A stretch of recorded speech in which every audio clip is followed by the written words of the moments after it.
morning. Sorry to keep you waiting. I was getting further updates. I spoke with Governor Hochul of New York and Governor Murphy of New Jersey, and I plan to speak with Governor Wolf of Pennsylvania after last night's devastating storm and floods from Hurricane Ida, the fifth largest hurricane in our history. Record rain fell in these states. New York recorded more rain yesterday, the first day of September, than it usually sees the entire month of September. We saw more than 3 inches of rain per hour fall in Central Park. The United States National Weather Service issued a flood emergency in Manhattan, Brooklyn, Queens, the Bronx, Staten Island, and parts of Long Island last night. This is the first time that such a warning has ever been issued for the city. People were trapped in the subways, but the heroic men and women of the New York Fire Department rescued all of them. They were trapped. We're seeing the same story of devastation and heroism across New Jersey and Pennsylvania as well. For now, 11 people in New York and New Jersey died because of the storm. And I want to express my heartfelt thanks to all the first responders and everyone who's been working through the night and well into the morning to save lives and get power back. There's a lot of damage, and I made clear to the governors that my team at the Federal Emergency Management Agency, FEMA, is on the ground and ready to provide all the assistance that's needed. In fact, our FEMA Director Administrator, Deanna Griswold, was the Chief Federal Response Officer after Superstorm Sandy in 2012. She knows what to do. And last night, at the request of California Governor Newsom, I approved an emergency declaration for California for the Calder fire, which is burning aggressively toward Lake Tahoe Basin and into Nevada. It's also one of the few fires that has ever burned from one side of Sierra Nevada's mountain range to the other. So far, it's burned more than 200,000 acres. Tens of thousands of people have had to evacuate their homes. The fire is threatening close to 35,000 structures, and more than 4,400 firefighters from the state and my federal team are working to contain and suppress this raging wildfire. The Department of Defense has trained and is deploying additional firefighters to support our ongoing firefighting efforts in California. This disaster declaration will help with evacuation, including sheltering and feeding for those who have been displaced. I want you to know, I've seen these firefighters up close. Their courage is astounding, and they're some of the bravest people I've ever known. I've known a lot of them. My heart goes out to them. My thanks is an abundant thanks for what they do. Now I want to provide an update on our efforts to help millions of Americans down south recover and rebuild from Hurricane Ida. We've been monitoring this hurricane closely and the devastation it's caused. To date, 6 deaths. About 1 million homes without power in Louisiana and Mississippi. While the catastrophic flooding wasn't as severe as it was during Hurricane Katrina 16 years ago, Ida was so powerful that it caused the Mississippi River literally to change direction, change the flow temporarily. The good news is that as a result of significant multi-billion-dollar federal investment in the levee system around Metro New Orleans, it held. It was strong. It worked. But too many people and too many areas are still unprotected and saw a storm surge and flooding that was devastating. We've seen the reports of winds up to 170 miles per hour. It's not been confirmed yet by FEMA, but 170 miles an hour, causing unimaginable damage with debris and down power lines, making roads impassable, and slowing response efforts to save folks and property. You know, the people continue to shelter in place. Tomorrow, I'll be traveling to Louisiana to meet with Governor John Bell Edwards, as well as the parish presidents and mayors, and the local officials representing the affected areas. Governor Edwards encouraged me to come and assured me that my visit will not disrupt recovery efforts on the ground. That's what I wanted to be sure of. My message to everyone affected is we're all in this together. The nation is here to help. That's the message I've been making clear to the mayors, governors, energy and utility leaders in the region who my administration has been working closely with over the past few days. Working with governors in the area, even before Ida made landfall, I issued emergency declarations for Louisiana and Mississippi to help us respond quickly. FEMA pre-positioned more than 4.3 million meals and more than 3 million liters of water and other critical resources in the region before it hit. We deployed more than 250 generators, and we're working to getting more into the area, especially to hospitals in desperate need of them. The Department of Health and Human Services deployed a 250-bed federal medical shelter in New Orleans and 5 medical assistance teams available throughout the state. Since the hurricane hit, more than 6,000 members of the National Guard have been activated in Louisiana, Mississippi, Alabama, and Texas, and other states to support search and rescue and recovery efforts. For those who have lost their homes, states have been working with the American Red Cross to open almost 50 shelters across the Gulf Coast. We know that there is much to be done in this response on our part. We need to get power restored. We need to get more food, fuel, and water deployed. I get hourly updates on the progress from FEMA well into the night, and we'll be working around the clock until the critical needs of the region are fully met, and we will meet them. Even as we tackle the core elements of the disaster response, we're also deploying new tools to help speed this recovery, things that have not been used very much in prior hurricane responses. Working with private companies that own and operate the lifeline infrastructure, like electricity and communications. We've used the latest technology to accelerate restoration of power and cell phone service. It's beginning to get back up, but there's a long way to go. For example, to minimize the amount of time it will take to get the power back to everyone, I've directed the Federal Aviation Commission, the FAA, to authorize the use of surveillance drones to assess Ida's damage to energy infrastructure, while ensuring those flights do not disrupt aerial search and rescue missions. Likewise, I've asked the Pentagon, the Department of Homeland Security, and the Department of Energy to immediately make available any satellite imagery they can help provide in assessing the extent of the damage. Drones and satellites can make the work faster by getting to the places that are most desperately in need. They can identify where the lines are down, map the damage, help get the transmission lines back up and running in all the parishes. But people, hard-working people, do the complicated and dangerous work. There are more than 25,000 linemen and clearance crews from 32 states in the District of Columbia racing to restore power. In Alabama, 2 have died on the job.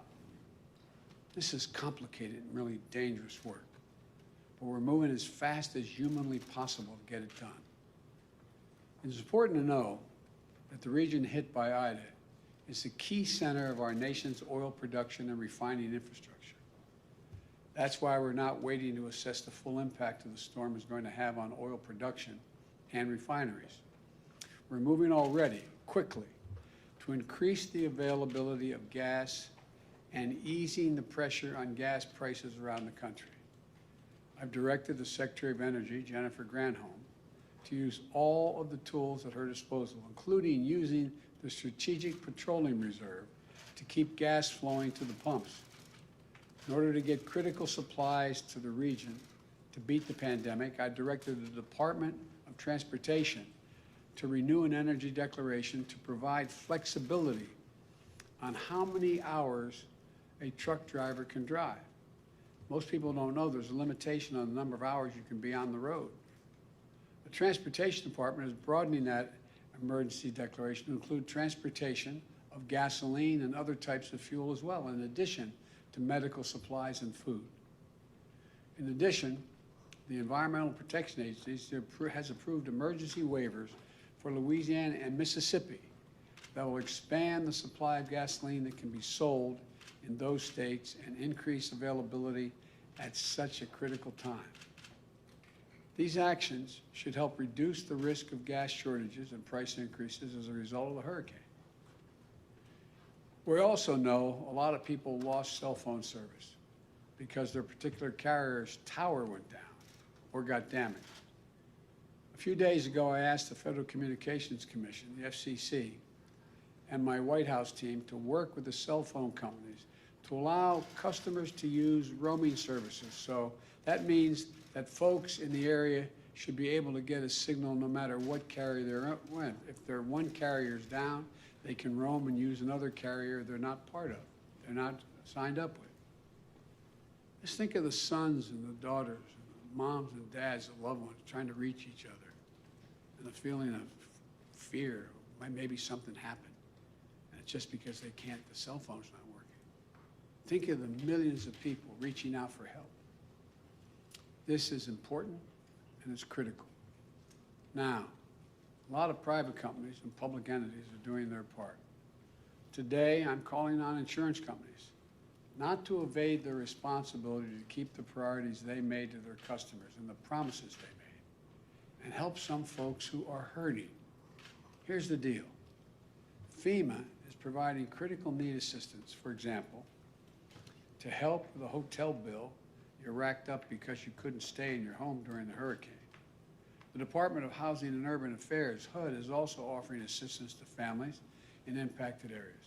But right now, we're hearing reports that some insurance companies may deny coverage for additional living assistance expenses unless the homeowner was under a mandatory evacuation order.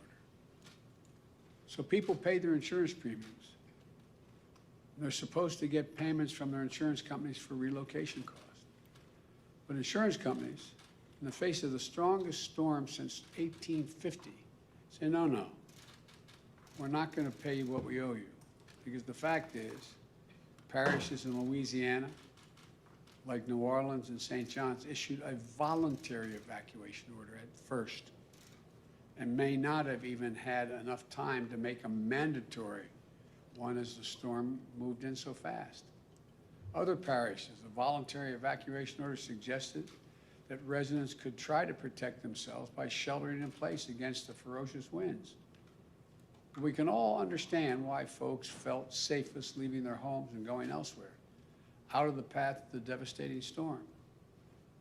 No one fled this killer storm because they were looking for a vacation or a road trip. They were able to stay in a hotel. They left their homes because they felt it was flee or risk death. There's nothing voluntary about that. So I'm calling on the private insurance companies right now, at this critical moment. Don't hide behind the fine print and technicality. Do your job. Keep your commitments to your communities that you insure. Do the right thing and pay your policyholders what you owe them to cover the cost of temporary housing in the midst of a natural disaster. Help those in need. That's what all of us need to do. That's what we're trying to do. FEMA has pushed out $77 million to the people of Louisiana so far, individuals. My message to the people of the Gulf Coast, who I'm going to visit tomorrow, we are here for you. And we're making sure the response and recovery is equitable so that those hit hardest get the resources they need and are not left behind. Whether you're a homeowner, a renter, a parent, a small business owner, no matter who you are, if you live in the affected area, please visit disasterassistance.gov. Go online and visit disasterassistance.gov to find help now. That's disasterassistance.gov. Or call 1-800-621-FEMA, F-E-M-A, 1-800-621-FEMA, F-E-M-A. That's 1-800-621-3362. There's help you can qualify for right away. I've tasked my senior advisor, Cedric Richmond, New Orleans neighbor and former congressman from Louisiana's 2nd District for 10 years, to lead this relief effort. He knows the area, he knows the people, he knows how to get things done, and he knows they get things done when local, state, and federal level are all working together alongside the private sector. The people of Louisiana and Mississippi are resilient and resourceful. We're going to stand with you for as long as it takes to recover and allow you to rebuild. And to the country, the past few days of Hurricane Ida and the wildfires in the West and the unprecedented flash floods in New York and New Jersey is yet another reminder that these extreme storms and the climate crisis are here. We need to be much better prepared.